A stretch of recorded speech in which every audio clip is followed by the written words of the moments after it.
যারা ক্ষমতায় আসতে পারবে না তারা ষড়যন্ত্র চক্রান্ত করে এই যে নির্বাচনের যে ডেট এটাকে কিভাবে পিছাবে এই জন্য চক্রান্ত করছে।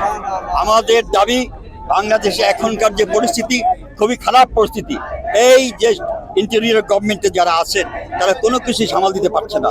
যেখানে এখানে মব হচ্ছে, খুন হচ্ছে, গুম হচ্ছে, সেখানে তাদের কোনো রকম তারা কোনো অ্যাকশন নিচ্ছে না। বিএনপির সাথে চক্রান্ত করে লাভ নাই।